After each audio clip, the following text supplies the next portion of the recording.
The moment I realized this one thing, it completely opened my world, shifted my entire perspective on how to acquire real estate. You don't need money to start investing in real estate. And in this video, I want to break down what you actually need. And the truth is that I often hear from people that really want to start investing in real estate, and they say something like around the lines of, I need money to start. When the reality is that what they actually need is the right strategy, the knowledge, and of course, the ability to just take action. Trust me when I say that you don't have to have all the money in the world to get started with real estate investing. And I say that with full confidence. When I started investing about 4 years ago, I thought that I needed to have $100,000, $200,000, or even more, $1 million in the bank to get started with real estate investing. And as I got through my first deal, I ended up realizing, wow, the money wasn't even the most important thing. So in this video, I want to break down what you actually need. And by the end of this video, you'll know the exact strategies to start investing. Whenever I hear someone say, I need money to start investing, what they actually mean is probably a couple of things. I don't know how to find deals. I don't know how to raise money or where to find it. I don't know how to structure the deal. Or it could just be that I don't know what to do first. And I really want to shift your belief in this. The truth is that money follows opportunity. If you find a good deal,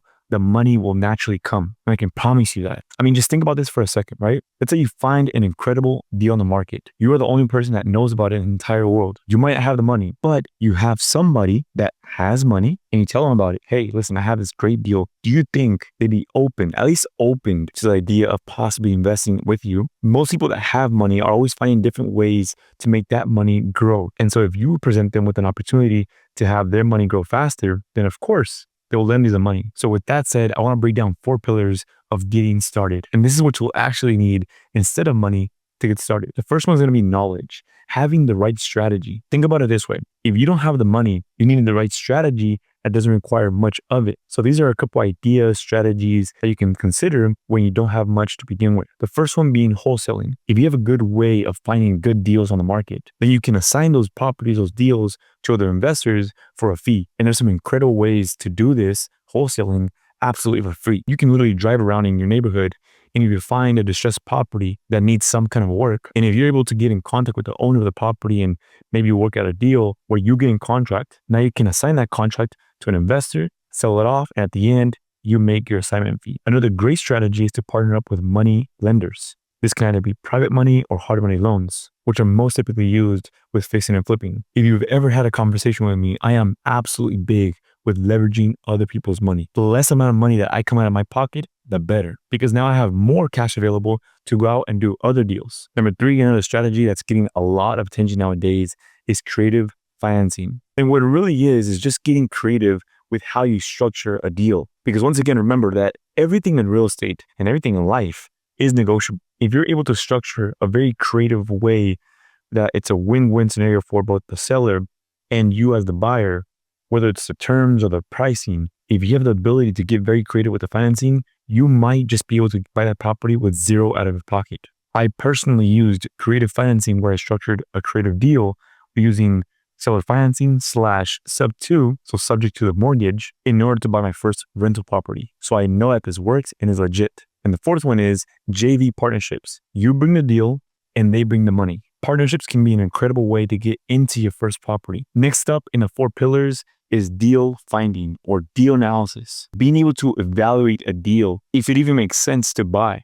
And I can promise you that having this skill can attract a lot of money. If you are getting into real estate, the number 1 skill you should always have, and you should always focus on getting better, is finding good deals. Evaluating, learning how to analyze a deal, whether it makes sense or not, or also having different exit strategies. It might make sense to rent out this property. In another case, it might make better sense to fix and flip it. And I can promise you, if you bring a good deal to an investor, they will buy it. And there's really 2 ways of having the ability to find good deals, whether it's on market, so being on the MLS, Zillow, realtor.com, and all those sites, or being off market. This is where you go out directly to make a deal with the seller. There's literally a bunch of ways to get deals like this, whether it's sending mail to the homeowner, texting them, calling them, emailing maybe. Personally, one of my favorite ones is driving around different neighborhoods where I find distressed properties. Maybe some overgrown grass, maybe some siding falling off, deteriorating roofs. These are all different ways to find great deals in great neighborhoods. And of course, on your day-to-day activities, when you're out in public, being able to tell people, tell the world that you actively buy properties. Some of the best deals that we've gotten has been through relationships that we built. People know that we buy and naturally are inclined to send us a property because they know that we'll make it happen. And this can be relationships with people that you know, friends, family, and of course, agents and other wholesalers, ideally in your specific market that you want to buy in. The third pillar is going to be raising capital, getting the money for your deals. Once again, a couple ways to raise money for your deals is going to be using private money, hard money lenders, seller financing, or some sort of creative financing structure. And of course, JV partnerships. I can promise you that if you don't have the money, someone else does. And it's your job to just connect the dots. The moment I realized this one thing, it completely opened my world, shifted my entire perspective on how to acquire real estate. There's literally so many opportunities once you realize this one thing. Money is always out there, and it's your job to find something that's worth it for someone else to bring in their money to invest with you. That's the hardest part. And if you can connect those pieces together of finding good deals and finding somebody that has the money for those deals, you can build an incredible business out of it. And the last pillar of this is going to be taking action. And so many people get stuck in this part. And it truly breaks me when people say, I can't invest because I don't have the money. And quite honestly, most people could just keep learning and consuming so much information, but they never get to the point of where they take action. Do you know what the number one and fastest way to learn is? Is actually doing the thing, talking to sellers, looking at properties, analyzing properties, making offers, networking, and building relationships with other investors, realtors, lenders. These are all things that anyone can do at any moment. And all it takes is just having the willingness to go out and do it. And I want to give you at least 3 action steps that you can actually take starting today. Number 1 is go out and find 3 local real estate meetups. And after you find them, actually attend. Go network with people that are already in the business and doing the things that you want to do. The second thing you can do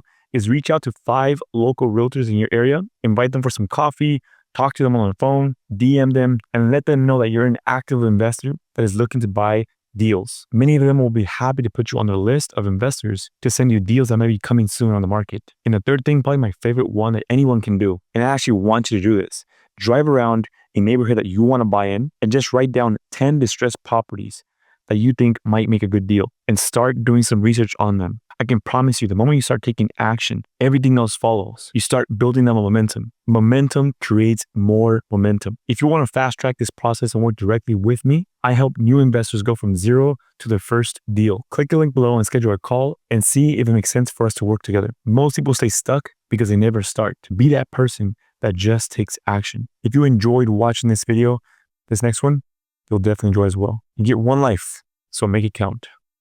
Peace.